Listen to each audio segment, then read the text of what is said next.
Have you ever felt a shiver run down your spine as you walk down a rain-slicked city street at night, the neon lights casting long dancing shadows?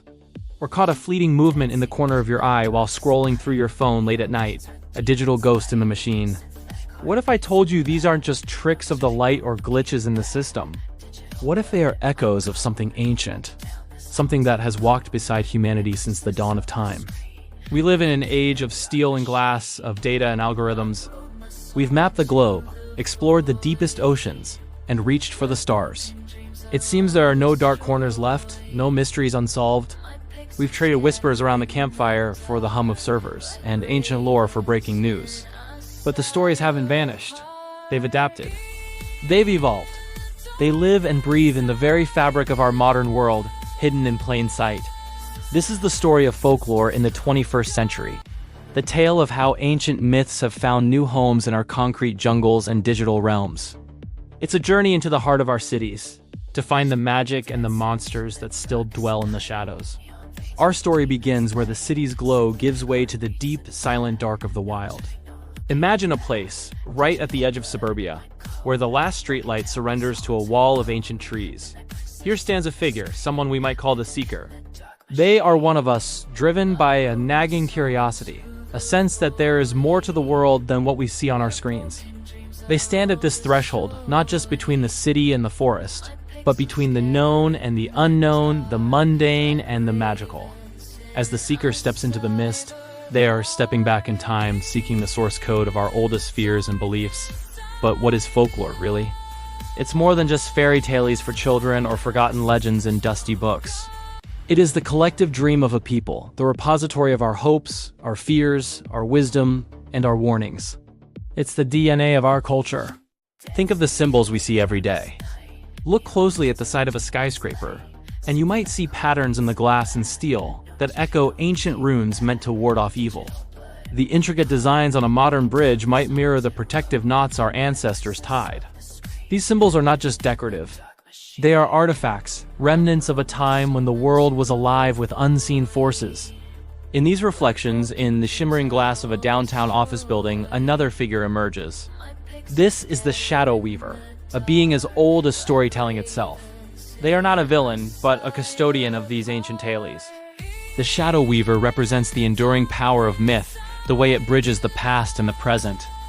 They are the whisper in the static, the pattern in the chaos. They are the reason why, even in our hyper-rational world, we still feel a primal thrill when we hear a strange noise in the dark. The Shadow Weaver ensures that the old ways are never truly forgotten, just translated into a new language. They are the architect of our modern myths, weaving the threads of the past into the tapestry of our present. And where do we see these translations? All around us. The tales have put on modern clothes. Consider the legend of the vanishing hitchhiker. For generations, it was a lonely traveler on a dark country road, a ghost seeking a ride home. Today, it's the phantom Uber passenger who disappears from the back seat, leaving behind only a cold spot and a 1-star rating that was never submitted. The destination is always a place that no longer exists, a house torn down years ago, or a cemetery. The core of the story remains the same, a spectral encounter on a lonely journey, but the details have been updated for the age of the gig economy. The fear is no longer just of the supernatural, but of the unsettling anonymity of modern interactions. Or think about the digital ghosts that haunt our technology. We've all heard stories of a friend's dead relative suddenly appearing as online on social media, or a text message arriving from a number that's been disconnected for years. These are our modern ghost stories. The haunted house is no longer a dilapidated mansion on a hill. It's a server farm, a cloud of data where memories and identities persist long after a person is gone.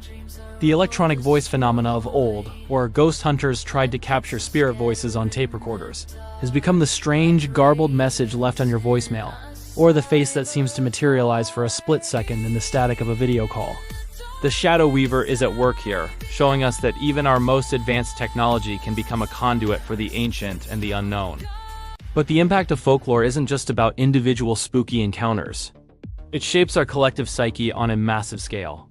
Let's descend into the heart of the city, into the crowded, rushing subway. Here, in the press of the anonymous crowd, the thin veneer of civilization can feel fragile. Look at the people around you, the tired commuter, the anxious student, the hurried executive. Now imagine their shadows. For a fleeting moment, under the flickering fluorescent lights, a person's shadow stretches and contorts, taking on a monstrous form.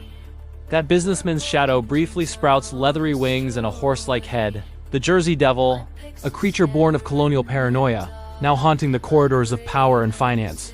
The shadow of a person scrolling nervously on their phone becomes gaunt and hunched. With glowing red eyes, the Chupacabra, a legend born from fear of the unknown and economic hardship, now symbolizing the vampiric drain of modern anxieties. These transformations are not real in the physical sense, but they are psychologically true. They are manifestations of our shared, unspoken fears. The stress of urban life, the pressure to succeed, the fear of poverty, the loneliness of the crowd. These modern pressures give the old monsters new life. They become metaphors for the beasts we all carry within us. Folklore provides the language for these fears, giving a name and a shape to the anxieties that haunt our modern society. The monsters haven't gone away. They just moved into the city with us. This brings us to the climax of our journey. The Seeker, having followed these threads of ancient lore through the modern world, finally understands.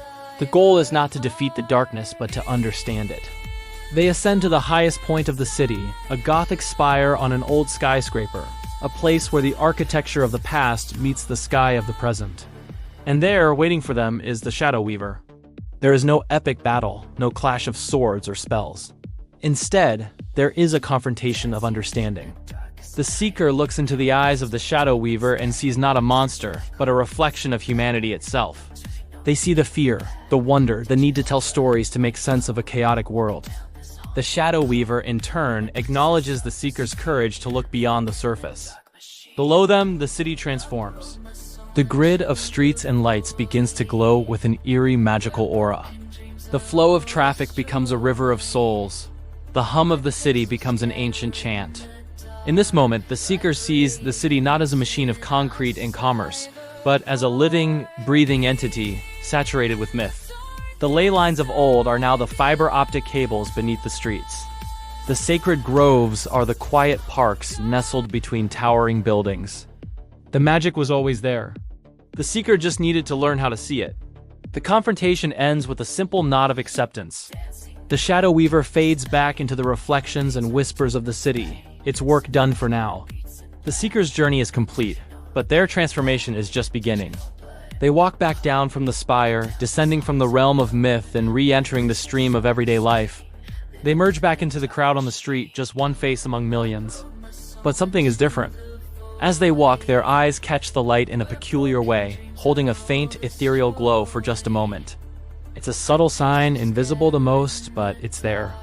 The Seeker has not just learned about folklore, they have become a part of it. They now carry the stories within them.